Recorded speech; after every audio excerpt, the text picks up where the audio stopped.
ఒకసారి కూడి వచ్చినట్టు మీరందరికీ కూడా యేసుక్రీస్తు ఘనమైన నామంలో కృతజ్ఞతలు తెలియజేస్తూ ఉన్నాను. ఒకసారి మీ చేతులు పైకెట్టి ఒకసారి స్తోత్రించండి. గట్టిగా చెప్పండి అందరూ, హల్లెలూయా హల్లెలూయా. ప్రియమైన దేవుని వారలారా, ఈ సమయంలో కూడి వచ్చిన మీ అందరితో దేవుని వాక్యము పరిశుద్ధాత్ముడు మాట్లాడడానికి ఇష్టపడుతూ ఉన్నాడు. అందును బట్టి మీరు సంతోషించండి. కనుక వాక్యంలోకి వెళ్ళడానికి మనం సిద్ధపడడానికి ముందుగా ఎంతవరకు మీరు ప్రభువుని స్తుతించారు, పాటల ద్వారా, ప్రార్థన ద్వారా ప్రభుని కనపరిచారు. ప్రభువు మీ పాటలను, మీ ప్రార్థనలు ప్రభు ఆలకించి తాను మీతో మాట్లాడడానికి ఇష్టపడుచున్నాను. ఈరోజు ప్రభు అయిన దేవుని వాక్య అంశము ఏమిటి అంటే, వాక్య అంశం ఏమిటంటే,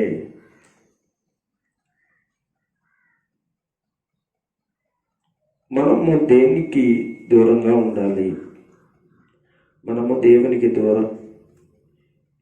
దూరంగా ఉండాలి అంటే, దేవుని పిల్లలైన వారు, క్రైస్తవులైన వారు, మారు మనసు పొంది రక్షించబడిన వారు, ప్రభు ఫాదర్ దగ్గర ప్రార్థన చేస్తున్న దేవుని పిల్లలు దేనికి దూరంగా ఉండాలి. ప్రభు దగ్గరికి వచ్చినప్పుడు కానీ, ప్రభువును నమ్మిన తర్వాత కానీ మనం చాలాసార్లు తిరిగి ఈ లోకంలో ఉన్న వాటి కొరకే వైపు తిరుగుతాం, లేక వాటికి దగ్గరగా ఉండడానికి ఆశపడతాం. అయితే నేను చెప్పేది ఏంటంటే, మనము దేనికి దూరంగా ఉండాలో బైబిల్ చెప్పింది. నువ్వు పూర్వం ఎలా ఉన్నావు అంటే, వాటికి దగ్గరగా ఉన్నావు, వాటిని చేస్తున్నావు, వాటిలో నడుస్తున్నావు. కానీ దేవుని పిల్లలు అయిన తర్వాత, దేవుని వాక్యం తెలిసిన తర్వాత మనము చాలా జాగ్రత్తగా మెసులుకోవాలి. క్రైస్తవులు ఈ లోకంలో అనేక మంది మనకి తగులుతూ ఉంటారు, అనేక మంది మనకి పరిచయం అవుతూ ఉంటారు. ఇలా జరుగుతుంది. అలాగని ప్రభు చెప్పినటువంటి మాటను దూరం పెట్టి మనుష్యానుసారంగా ఉండటానికి కుదరదు. ఎందుకంటే మనము దేవునికి విధేయులయ్యాము అని చెప్పుకుంటూ ఉన్నట్టు మన జీవితంలో మనము ఆయన సన్నిధిలో జాగ్రత్తగా ఉండటం మంచిది. అందుకే దేవుని పిల్లలైన వారు, క్రైస్తవులైన వారు దేనికి దూరంగా ఉండాలో ఈరోజు కొన్ని విషయాలు మనం నేర్చుకుందాం. జాగ్రత్తగా బైబిల్ గ్రంథం నుంచి యోబు గ్రంథము 21వ అధ్యాయం 21వ అధ్యాయము దయచేసి చూడాలి. 16వ వచనాన్ని చదువుదాం. వారి క్షేమము వారి చేతిలో లేదు, భక్తిహీనుల యోచన నాకు దూరముగా ఉండును గాక. ప్రియమైన వారలారా, దేవునికి ఇష్టమైన వారలారా, దేవుని పిల్లలైన వారు దేనికి దూరంగా ఉండాలి అని మనం పరిశుద్ధాత్మ దేవుని అడిగితే యోబు గ్రంథంలో పరిశుద్ధాత్ముడు యోబు గ్రంథం 21 అధ్యాయం 16వ వచనంలో వారి క్షేమం వారి చేతిలో లేదు అని ప్రారంభించాడు. నిజంగా అంతే కదండి. మన క్షేమము మన చేతిలో లేదు. మనం క్షేమంగా ఉండాలన్నా, అసలు ఎలాగ ఉండాలన్నా అది దేవుని చేతిలోనే ఉంది, దేవుని చూపులోనే ఉంది. మనము క్షేమంగా ఉన్నాము అనుకుంటూనే మన ఇష్టానుసారంగా మనం ఉన్నామనుకోండి, చాలా కష్టమైన విషయమని యోబు చెప్తున్నాడు. యోబుకి తెలుసు తన పరిస్థితి, యోబుకి తెలుసు తన కుటుంబం పరిస్థితి. అందుకే ఎంతో ఆరితేరి అనుభవంలో ఉన్నంటి ఇతడు ఎవరు? యోబు. నాకు ఏదైనా క్షేమము లేదా ఆశీర్వాదము, ఏదైనా మంచి ఏదైనా నేను పొందుకుంటున్నానంటే అదేదో దేవుని వల్ల కలిగిందే కానీ నా అంతటా నేను ఈ క్షేమాన్ని ఆశీర్వాదాన్ని తెచ్చుకోలేను, అసలు రాదు అని ఖచ్చితంగా మాట్లాడుతూ ఆయన దగ్గరే ఉంది, ఆయన చేతిలోనే ఉంది. ఇది నిజం అండి. ఇక్కడ కూర్చున్న మనందరం కూడా ఈ ఉదయకాలంలో తిరిగి ఇలా బ్రతికున్నామంటే, ఇంత క్షేమంగా ఉన్నాము అంటే మన కుటుంబాలతో సహా ఆయన చేతిలో తప్ప ఇంకెక్కడ లేదు అంటూ మాట్లాడుతూ ఇందులో భక్తిహీనుల యోచన నాకు దూరం అగును గాక అంటున్నాడు. అంటే మనము దేనికి దూరంగా ఉండాలని దేవుడు కోరుకుంటున్నాడు. చిన్నపిల్లలు మొదలుకొని, అవనస్తులు మొదలుకొని, వృద్ధాప్యంలో ఉన్న వారు మొదలుకొని దేనికి దూరంగా ఉండాలి అంటే భక్తిహీనతకు దూరంగా ఉండాలి, లేక భక్తిహీనుల ఆలోచనకు దూరంగా ఉండాలి. భక్తిహీనుల ఆలోచనకు దూరంగా ఉండాలి. అయితే దేవుడు ఇంత చక్కటి మాట చెప్తున్నాడు. నీ మీద పెద్ద బరువు ఏం పెట్టలేదు ఆయన ఏదో పెద్ద పర్వతాలు తెచ్చి నా దగ్గరికి పెట్టడం లేదు. ఆయన మాట ఏంటంటే, క్రైస్తవ పిల్లలు ఎవరైతే ఉన్నారో, ఇది క్రైస్తవ పిల్లల గురించి మాట్లాడుతూ ఉన్నటి వాక్య సందర్భం ఇది. మందిరములకు ప్రవేశించి ప్రార్థన చేస్తున్న గుంపు ఎవరైతే ఉన్నారో వారి గురించి, వారెవరో కాదు, మీరే కదా దేవుని పిల్లలు. ఇది మీ గురించి మాట్లాడుతున్నాడు. దేవుడు తాను ఎప్పుడు మాట్లాడిన తన పిల్లలు తన వల్లే ఉండాలనే ఉద్దేశంతో మాట్లాడతాడు ఆయన. భక్తిహీనుల యోచన నాకు దూరం అగునుగాక అంటే భక్తిహీనులు కొంతమంది ఉన్నారు. దేవునికి దూరంగా ఉండి దేవునికి ఇష్టం లేని బ్రతుకులు బ్రతుకుతూ మోసకరమైనటువంటి ఆలోచనల చేత, దుర్మార్గమైన మనసు చేత ఉన్నవారు ఉన్నారు అంటూ ప్రభు చెప్తూ, ఇప్పుడు నా దగ్గరికి వచ్చిన వారు మీరు ఏం చేయాలి అని అంటున్నాడంటే, ఆ భక్తిహీనుల ఆలోచనకు దూరంగా ఉండండి. ఎందుకంటే ఆ ఆలోచన నాకు ఇష్టమైన కాదు అంటే కొంతమందిని చూపించి మరికొంతమంది ఆయన దగ్గరికి వచ్చిన వాళ్ళ గురించి మాట్లాడుతున్న విషయం ఇది. అంటే భక్తిహీనులైన వారు కొంతమంది ఉన్నారు. వాళ్ళు భక్తిహీనులు. భక్తిని ఎలా చేస్తారు అంటే, దేవునికి లేక నాకు ఇష్టమైన ఇంటికి వచ్చిన వాడు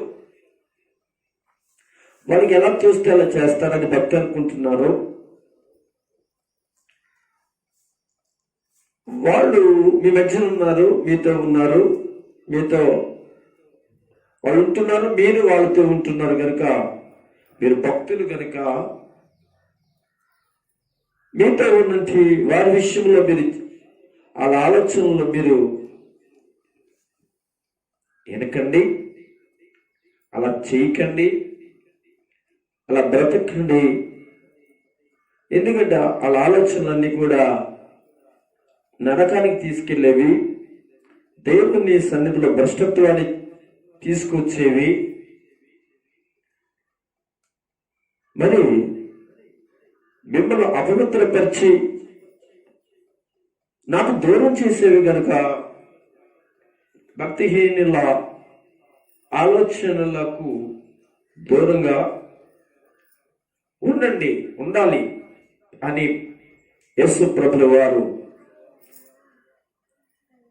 ఆయన అనేక పర్యాయాలు తన బోధనలో చెప్పి తన సేవకులతో మాట్లాడుచు ఉన్నటి విషయాలు మీరు వింటున్నారు. మరొక పర్యాయం దేవుడు తన పిల్లలని వారు దేనికి దూరంగా ఉండాలో విషయాన్ని మాట్లాడుచుండగా, అలా ఉండండి, ప్రభు మిమ్మలను దేవునికరంగా ఉంచుతాడు. మరొక మాట కూడా చదువుకుందాం. దేనికి దూరంగా ఉండాలి అనే విషయాన్ని గురించి మాట్లాడుతుంటుంటే, ఎవరు వాళ్ళు? అన్యులు కాదు, అన్యులు వాళ్ళ ఇష్టం. ఎందుకంటే నిజరక్షకుడైన యేసు ప్రభుని వాళ్ళు తెలుసుకోలేదు. అయితే క్రైస్తవ గుంపులో క్రైస్తవ పిల్లలైన వారు దేవుని దగ్గర వచ్చి వాక్యం వింటారు కనుక, వాక్యంలో మాట్లాడుతూ ఆయన చెప్పిన విషయాలు ఉన్నాయి కనుక వారు చెయ్యాలి. ఆ చేసే విషయాలు ఈరోజు తన దాసుల ద్వారా మాట్లాడుతున్నాడు. మరొక విషయం లూకాసు వార్త 22వ అధ్యాయం 22వ అధ్యాయంలో 61వ వచనాన్ని చదువుదాం. అప్పుడు ప్రభువు తిరిగి పేతురు వైపు చూచెను కనుక పేతురు నేడు కోడు కుయ్యక మునుపే నీవు ముమ్మారు నన్ను ఎరుగువందువని ప్రభు తనతో చెప్పిన మాట జ్ఞాపకము చేసుకుని. వినరా? ఇక్కడ మీరు జాగ్రత్తగా మీకు అర్థం అవడానికి చెప్తున్నాను. పేతురు అనేటువంటి వాడు యేసు ప్రభువు వారి యొక్క శిష్యులలో 12 మందిలో ఒక్కడు. ఒక రోజున యేసు ప్రభు ఇంకా పట్టబడలేదు, సిలువకు అప్పగించబడలేదు. ఏనా ఇక్కడ స్టోరీ. అయితే వీళ్ళు ఒక రాత్రి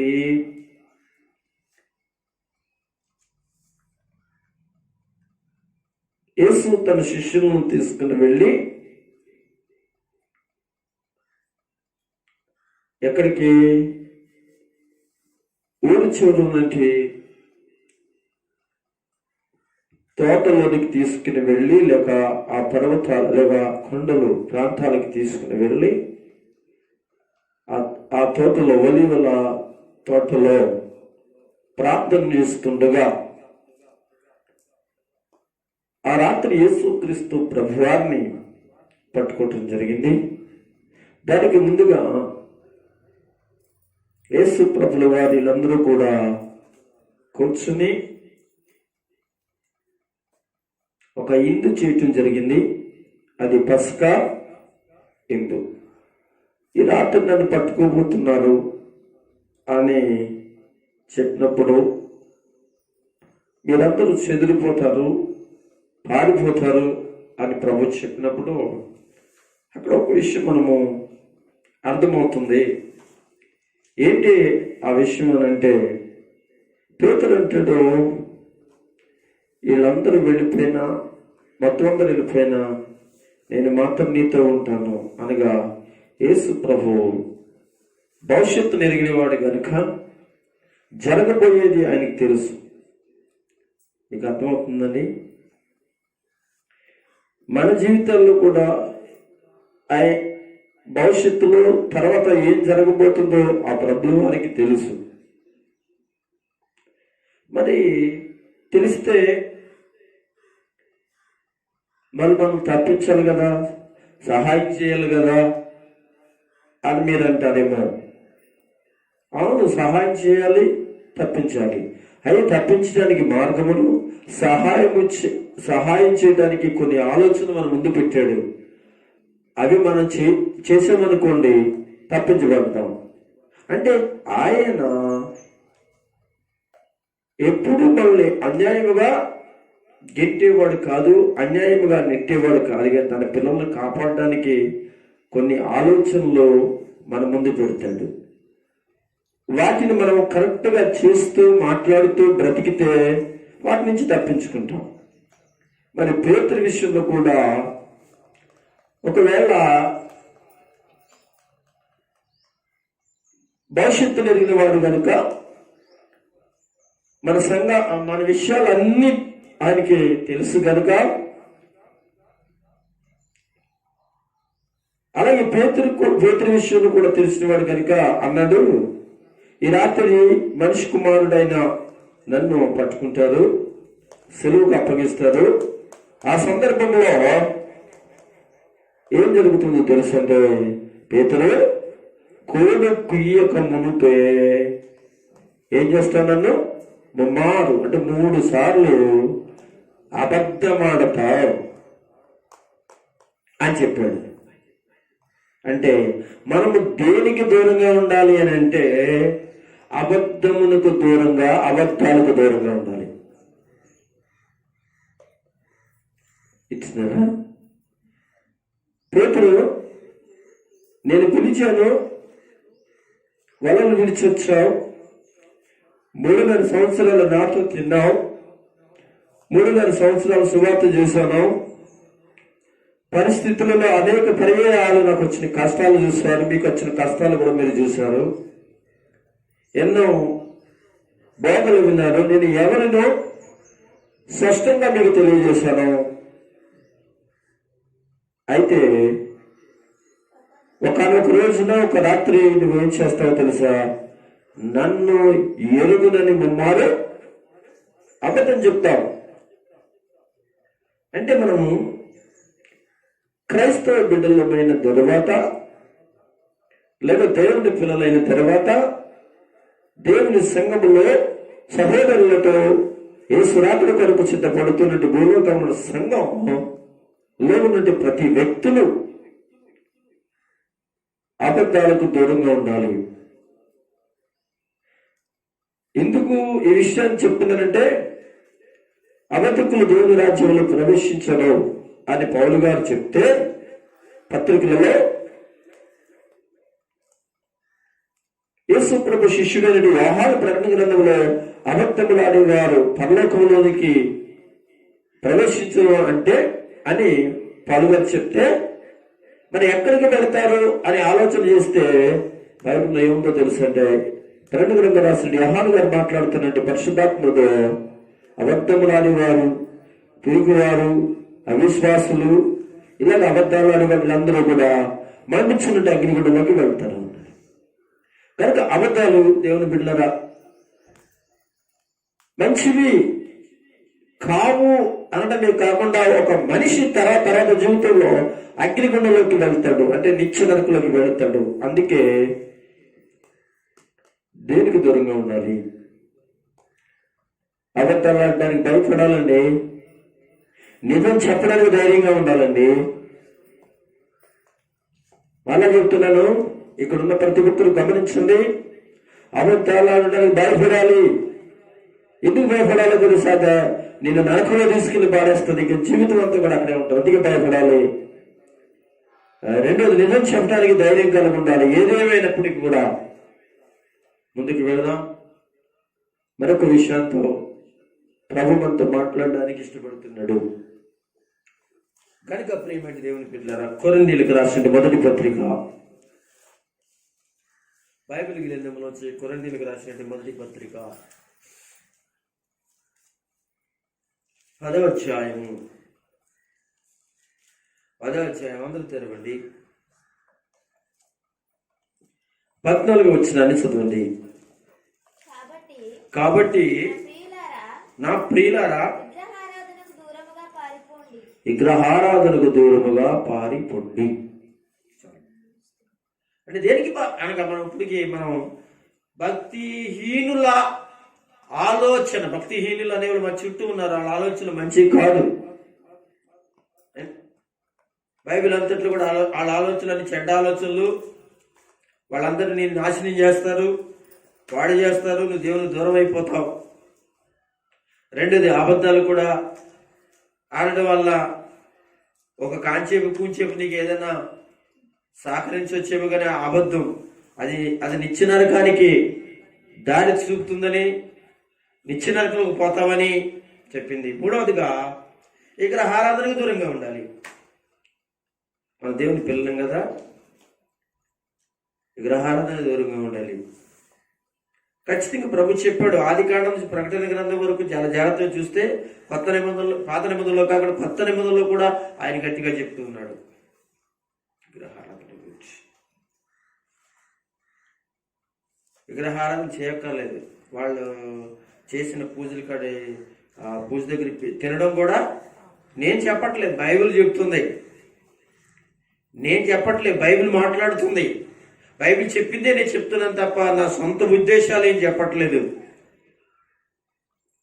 ఎందుకు చెప్తున్నానంటే మనము బైబిల్ నమ్మిన వాళ్ళం కనుక, బైబిల్ మనల్ని పలాది చేయమంది కనుక అది చేసేటువంటి విషయంలో బైబిల్ ఏం చెప్పింది, మిమ్మల్ని ఏం చేయమంది అనే దాని గురించి చెప్పడానికి విగ్రహారాధన కూడా ఉండాలి. తినే విషయంలో, దాని దగ్గర చేసే విషయంలో. ఎందుకంటే అవన్నీ కూడా నీకు కీడును కలిగించేవి తప్ప నిన్ను పాడు చేసేవి. మీరు ఆలోచించాలి. మనకి ఇస్తారు అవతల వాళ్ళు, మనకు ఉండాలి కదా. మన దేవుడు ఏం చెప్పాడు? తీసుకోకూడదు, తెచ్చుకోకూడదు. అసలు తెచ్చి పక్కోళ్ళు కూడా ఇవ్వడం కూడా పాపమే. అసలు తేకూడదు. ఖచ్చితంగా చెప్పు, నువ్వు దేవుని బిడ్డవు అయితే. నీతో మాట్లాడరన్నా, నీకు సహాయం చేయరన్నా, నీకు సహకరించరన్నా.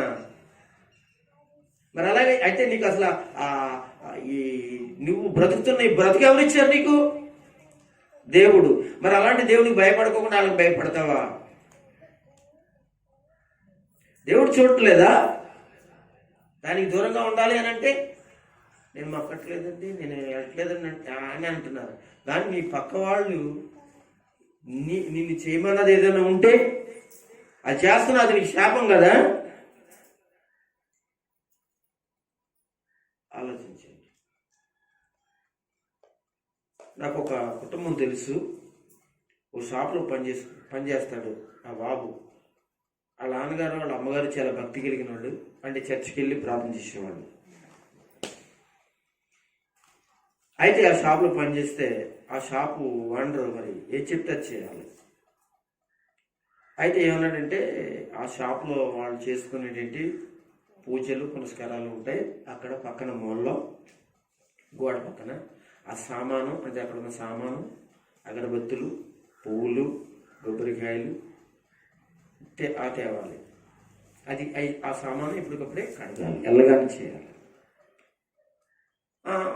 వెళ్ళిన రోజున ఏ విషయాలు చెప్పలేదు, తర్వాత రోజున కూడా చెప్పలేదు. ఒక 6 రోజులు పోయిన తర్వాత అతన్ని, ఆ బాబుని, ఆ యవనస్తుల్ని అది శుభ్రం చేయమన్నాడు. ఆ యొక్క దేవుని యొక్క మందిరం లాంటిది ఉంటుంది కదా పైన, చేయమని అన్నాడు. తర్వాత ఏమో శుభ్రం చేయమన్నాడు. ఖచ్చితంగా అన్నాడు, నేను చేయను. కొబ్బరికాయలు పట్టుకురామన్నాడు. పట్టుకురానండి. మా దగ్గర పనిచేసేవాడు ఏం చెప్తే చేయాలి కదా. చేయను అన్నాడు. మేము అందుకే పెట్టుకున్నాం కదా అన్న. కాదండి, మీరు పెట్టుకున్నదని మీ యొక్క కొట్లో పని చేసుకుంటా పెట్టుకున్నారు. నేను అది చేయమంటే నేను చేయను. అవును, చేయకూడదంటే దేవుడు కొట్టేస్తాడు, కొట్టేస్తాడు, నేలకేసి కొట్టేస్తాడు. అతన్ని బట్టి ఆ నాన్నకి ఇబ్బంది అవుతుంది, ఆ అమ్మకి ఇబ్బంది, ఇంట్లో ఎవరు ఉన్నవాళ్ళు అందరికి ఇబ్బంది అవుతుంది. నిన్ను బట్టి ఇంట్లో ఎవరికైనా ఇబ్బంది అవుతుంది. ఈ వాక్యం తెలుసు కనుక ఈ బాబుకి నేను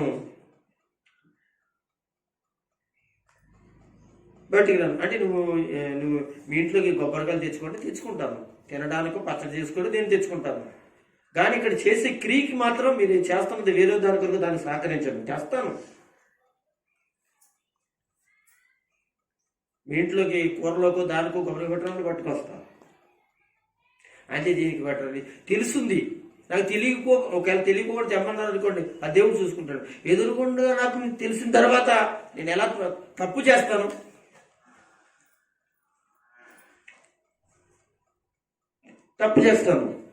చేయను అని వాటికి ఇవన్నీ తేనని చెప్తే ఏమన్నారో తెలుసు అంటే ఆయన అయితే నీకు మరి మా దగ్గర పంచాయతీ చేయాలంటే కావాలంటే మానేస్తానని చెప్పేసి అనమాటండి. మానేసాడు పని మానేసాడు తప్ప దేవునికి భయపడాలి. మాకు ఇంకో చోట దేవుడు ఇస్తాడు, అక్కడ కూడా అలాగే ఉందనుకోండి, ఇంకో చోట లేకపోతే ఇంకో పని చేసుకుంటాను. నా దేవునికి ఇష్టం లేదు నేను చేయను, లేకపోతే దేవుడు ఏదో విధంగా సహాయం చేయక మానేసాడు. తర్వాత కొన్ని రోజుల తర్వాత ఎందుకు రావట్లేదు అంటే అప్పుడు వాళ్ళు పిలిచి, బాబు నమస్కారం, రారా బాబు, నీకు అవన్నీ చెప్పంలే, నీ డ్యూటీ నువ్వు చేసుకుని వెళ్ళు అని చెప్పాను. ఇప్పుడు మీకేం తోస్తుంది? నిలబడ్డాడు కాబట్టి మరలా దేవుడు సహాయం చేసి అతను పనిచ్చాడు. అదే లోబడి ఒకవేళ అలా చేస్తుంటే దేవుని దృష్టిలో రేపొద్దున అతడు అనగా తప్పు చేసిన వాడు, పాపం చేసిన వాడు అవుతాడు. రెండవది, దేవుడు అలా చేస్తున్నది ఆయా పని తీసేస్తాడు. తర్వాత ఎక్కడికి వెళ్ళినా పని దొరకకుండా చేస్తాడు. అంటే ఎవరి వలన? దేవుని వల్లనే కదా మనం బ్రతుకుతూ ఉన్నాము. అంటే బ్రతుకుతున్నామంటే మనం ఈరోజు చూస్తున్నామనంటే, పనికి వెళ్తున్నాము, డబ్బులు తెచ్చుకుంటున్నామంటే అది దేవుడు మనం బ్రతికించుకోకుండా నీ అంతటి నువ్వు బ్రతకడానికి ఏనా సొంత ప్రయత్నాలు ఏదైనా చేయగలవా? ఏలేవు కదా. నువ్వు బ్రతుకుతున్నావని అంటే కొంతమంది అంటే నువ్వు బ్రతుకుతున్నావంటే నువ్వు కష్టపడుతున్నావు కనుక బ్రతుకుతున్నావు. ఆ కష్టపడడానికి నీకు తెల్లారాలి కదా.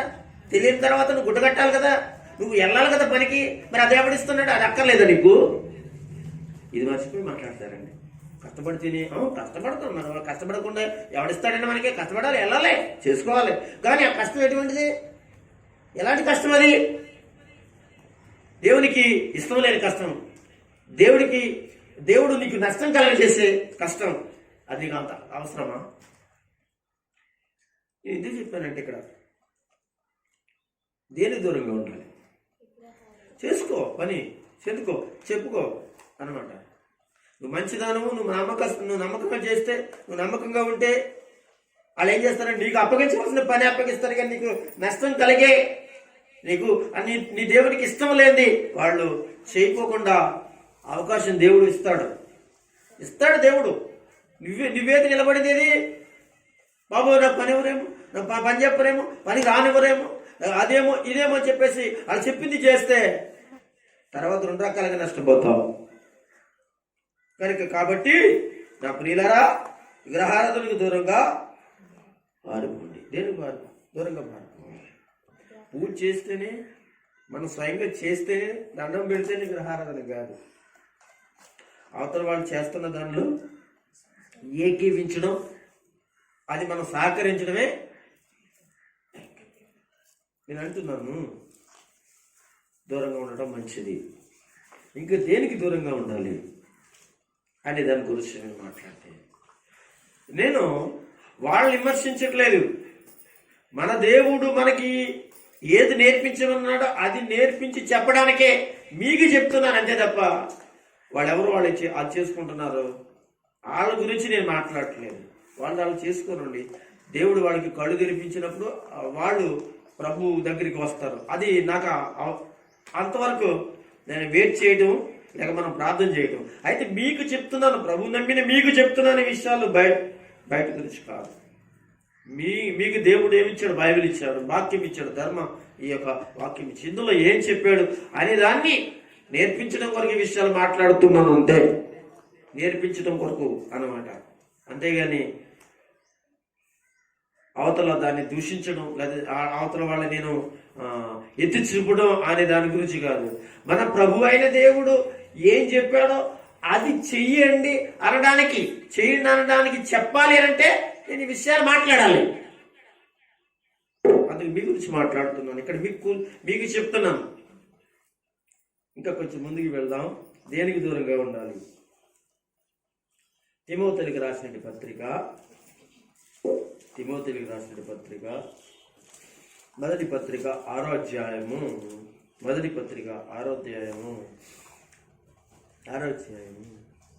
20 వచ్చిన చదువుతారా?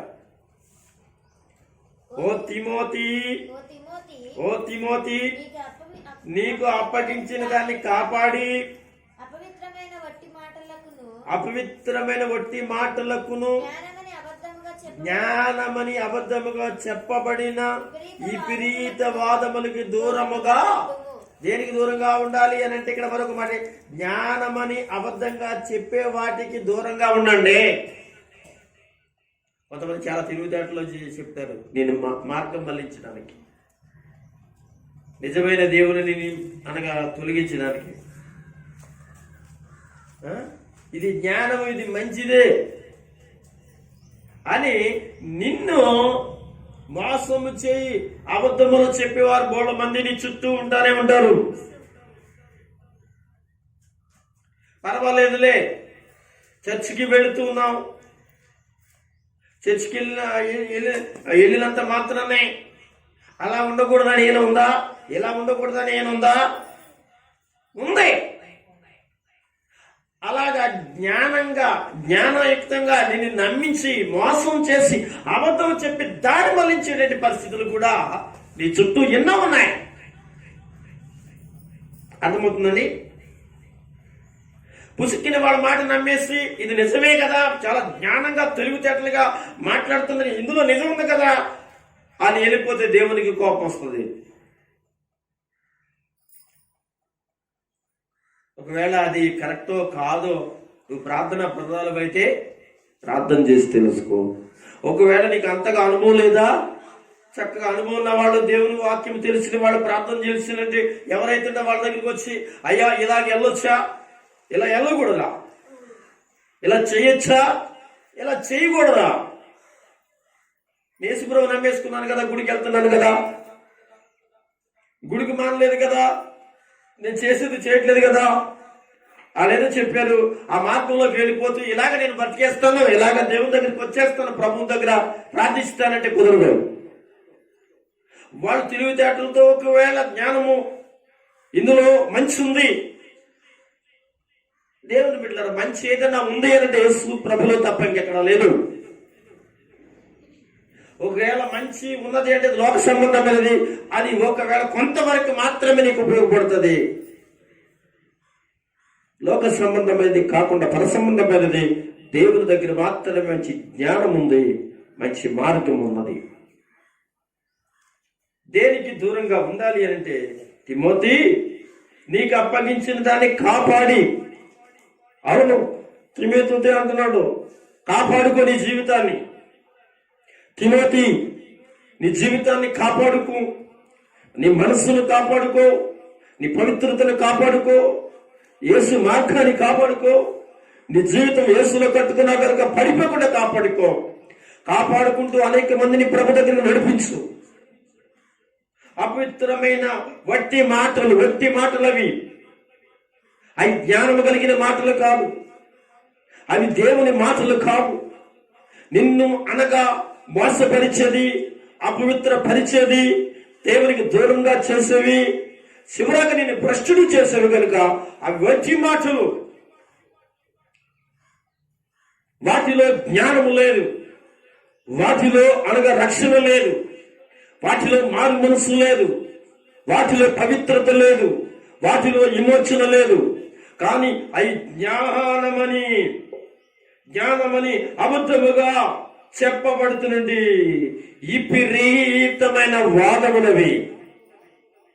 అలా వాదించి శివరాకరికి నేనేం చేస్తారో తెలుసు అంటే అపవిత్రతలోనికి, దేవునికి దూరమైన పరిస్థితుల్లోనికి వెళ్ళేటి అవకాశాలు ఉంటాయి. జాగ్రత్త, దూరంగా ఉండాలి. ఇక్కడ కూర్చున్నట్టు మీరు కూడా ఆలోచించండి. చాలామంది మేము చెప్తారు, బడు మంచి చెప్తారు, మన చుట్టాలలో చెప్తారు, మనం చేసే డ్యూటీల్లో చెప్తారు, మన ఉద్యోగాల్లో చెప్తారు, మన బంధువుల్లో చెప్తారు, మనం చేసే పనికడ కూడా చెప్తుంటారు. వాళ్ళకి తెలియదు, మనకి తెలుసు. వాళ్ళు అనేక సార్లు నేను వాదిస్తారు. నువ్వు ఎక్కువ వాదించవలసిన అవసరం లేదు. దేవుడు నీకేం చెప్పాడు అలా బ్రతకటమే నేర్చుకో. ఇదిగా తెలుసా, వాళ్ళు వినొచ్చు వినకపోవచ్చు, కానీ నువ్వు దేవుడి మాట విని అలాంటి విపరీతమైన వివాదాలకు పరిస్థితులకు నువ్వు చోటు ఇవ్వకుండా ఒకసారి 2 సార్లు చెప్పు, 3వసారి వాళ్ళు నిన్ను ఇంకెబ్బంది చేస్తుంటే పక్కొచ్చేయి. తర్వాత దినాల్లో వాడు మార్చబడవచ్చు, మారకపోవచ్చు. మారితే మంచిది, మారకపోతే ఇంక మనం ఏం చేయలేం. అలాగని చెప్పేసి వాళ్ళు మనం దూరం పెడతారని, లేకపోతే వాళ్ళు మనకి ఏదో చేయరని, సహకరించదని వాళ్ళు చెప్పినట్లుగా మనం చేసి బ్రతికితే నష్టపడేది తిమోతి. అవి ఒట్టి మాటలు తిమోతి అని సంఘానికి చెప్పు, నువ్వు నేర్చుకో అంటున్నాడు. కనుక ప్రియమైన వాళ్ళరా, జ్ఞానం అని ఇందులో జ్ఞానం ఉంది, దీంట్లో మంచి ఉంది, దీంట్లో అది ఉంది, దీంట్లో ఇది ఉంది అని చెప్పి నేను మోసం చేసే పరిస్థితుల్లో అనేక మంది ఈ మధ్యన కనపడుతున్నాయి. అనేక మంది అలా మోసగించబడి ఇప్పుడు అపవిత్రులైపోయి ఏమండి వారు రక్షణ పోగొట్టుకునే బ్రతుకులు మనము చాలా మంది చూస్తున్నాం. అందుకే భయపడండి దేవుని పిల్లలు. మనం దేనికి మనము దూరంగా ఉండాలి అంటే బైబిల్లో చెప్పింది. కీర్తన గ్రంథంలో, కీర్తన కాదండి, సామెతల గ్రంథం చూద్దాం ఒక మాట. దేనికి దూరంగా ఉండాలి? 20వ అధ్యాయం చదవండి.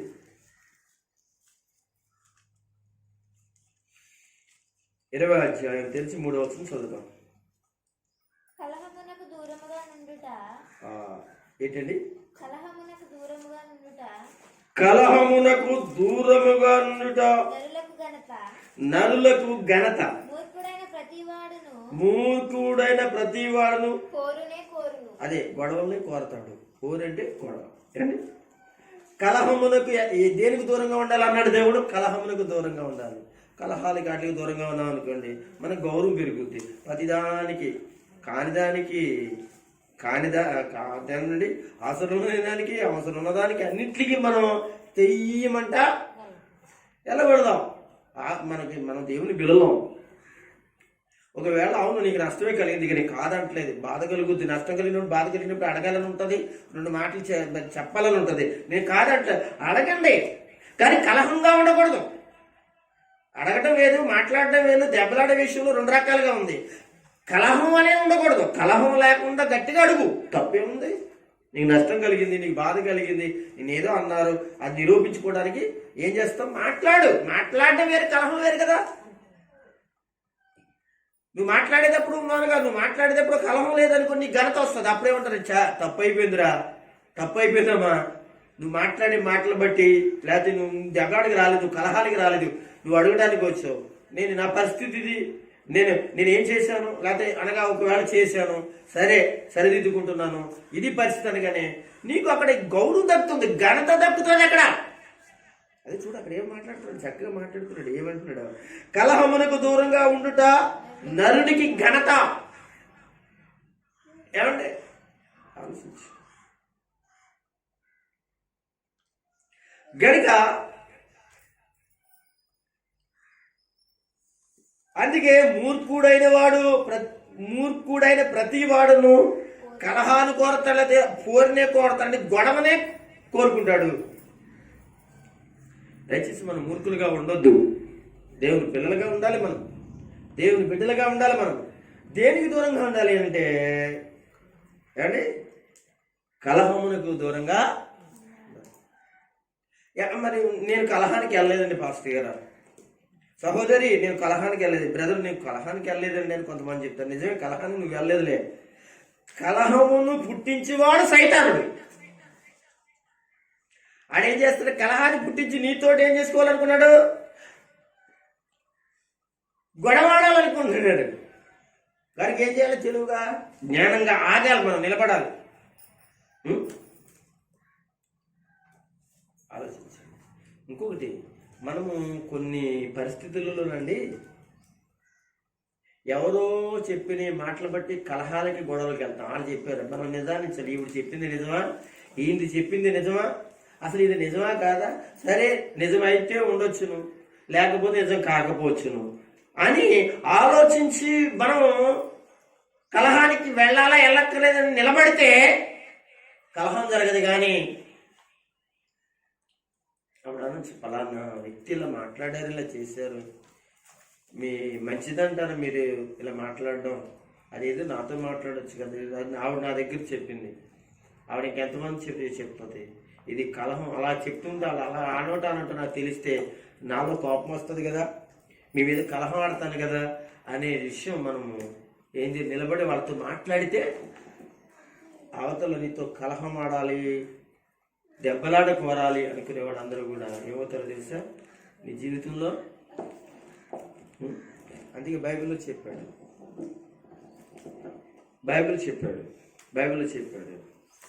నీ శత్రువులను మిత్రులుగా. శత్రువులు అంటే వాళ్ళ శత్రువులను మాట్లాడేంటండి. శత్రువులు అంటే శత్రువు అనేటప్పటికి నీ ప్రాణాలు కూడా తీయాలనుకుంటారు, నీ కుటుంబాన్ని పాడు చేయాలనుకుంటారు, నిన్ను పాడు చేయాలనుకుంటారు, ఏదో చేయాలనుకుంటారు. నిన్ను మిత్రులుగా మారుస్తాడు దేవుడు. ఎప్పుడు అంటే కలహానికి దూరంగా ఉంటే అంటే నీకు ఘనత కలుగుద్ది, మంచి కలుగుతుంది. కనుక నేను చిన్నపాటిగా చెప్తున్నాను, చాలా విషయాలు ఉన్నప్పటికీ కూడా దీనిలో కొన్ని విషయాలు తక్కువగా నేను మాట్లాడుతున్నాను. కనుక నేర్చుకోండి, ఏటికి దూరంగా ఉండాలనే విషయాన్ని మీరు జాగ్రత్తగా ఉండాలని దేవుని వాక్యంలో చెప్తుంది. ఇందులో మనకి ఇలాగా 23వ ఈ విషయాన్ని మాట్లాడుతున్నప్పుడు మనం జాగ్రత్త పడటం చాలా మంచిదని ప్రేమతో మీకు నేను తెలియచేయడం జరుగుతుంది. ప్రియమైన వాళ్ళారా, కొరింథీయులకు రాసిన పత్రికలో ఒక మాట ఉంది, అది కూడా చదువుకున్నాం. ఒక్క మాట, 6వ అధ్యాయం, 1 కొరింథీయులకు 6వ అధ్యాయము 18వ వచనం చదువుకున్నాం. జారత్వమునికి దూరముగా పారిపోండి, మనుషులు చేపతి పాపము దేహమునకు ఎలుకలా ఉన్నది గాని జారత్వం చేయబడి తన సొంత శరీరమునికి దేవునికి కోపం పుట్టించే విషయాన్ని ఇక్కడ మనం చూస్తున్నాం. ఇంకోటి ఏంటో తెలుసంటే, జారత్వమునికి దూరంగా ఉండాలి. దేనికి దూరంగా? జాగ్రత్త అంటే చెప్పమంటారా? జాగ్రత్త అంటే ఒక అమ్మాయికి పెళ్ళవలేదు, ఒక అబ్బాయికి పెళ్ళవలేదు అనుకున్నాం. పెళ్ళవని అమ్మాయి శారీరకంగా బయట పాపం చేస్తే ఆ పాపాన్ని ఏమన్నారో తెలుసా? జాగ్రత్తం అన్నారు. మరి ఏ విచారం అంటే ఏంటండి? ఏ విచారం అంటే ఏంటి అని అంటారా? పెళ్ళైన తర్వాత భర్త ఉండగా పాపం చేస్తే దాన్ని ఏ విచారం అంటారు. రెండు పని ఒకటే, కానీ పెళ్ళి అవ్వక ముందు చేసేది జాగ్రత్తము, పెళ్ళైన తర్వాత చేసేది వ్యభిచారము. అది ఎవరైనా సరే ఇక్కడ అంటున్నాడు ఏమని? దేనికి దూరంగా ఉండాలి అని అంటే ప్రభు చెప్పేట మాట, జాగ్రత్తమును దూరంగా పారిపోండి, మనుషులు చేపతి పాపము దేహమునకు ఎలుకలు ఉంది కానీ. మనుషులు చేసే పాపాలు కొన్ని బయట ఎలుకలు ఉంటాయండి. అవి ఏంటయ్యి? దొంగతనం అని, ఇంకా ఇలాగా కొంచెం మోసం, ఇలాంటి కొన్ని ఉన్నాయి. అయితే అంటూ జాగ్రత్తము చేయవాడు తన సొంత శరీరంతో చేస్తున్నాడు అంటే తన దగ్గరే ఉంది అని చెప్తున్నాడు. దానికి దూరంగా ఉండాలి. యవనస్తులైన వాళ్ళు చాలా జాగ్రత్తగా ఉండాలి. యవనస్తులైన వారు చాలా జాగ్రత్తగా బ్రతకాలి. వారి జీవితాలను కాపాడుకోవాలి. కాపాడుకుంటేనే ప్రభువు నిన్ను బలపరుస్తాడు, కాపాడతాడు. గనుక ప్రియా దేవుని పిల్లలని మీరు గమనించవలసింది, ఈ జారత్వానికి దూరంగా ఉండండి అని ప్రభు చెప్తాడు. సామెతల గ్రంథంలో ఒక మాట చదువుదాం. అదేంటంటే కీడుకు దూరంగా ఉండాలి అని మాట రాస్తాడు. సామెతల్లో రాస్తాడు ఈ మాట. 4వ అధ్యాయం 27వ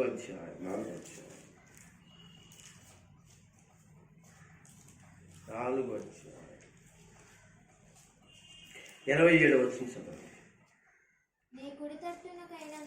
నీవు కుడి తట్టుకైనను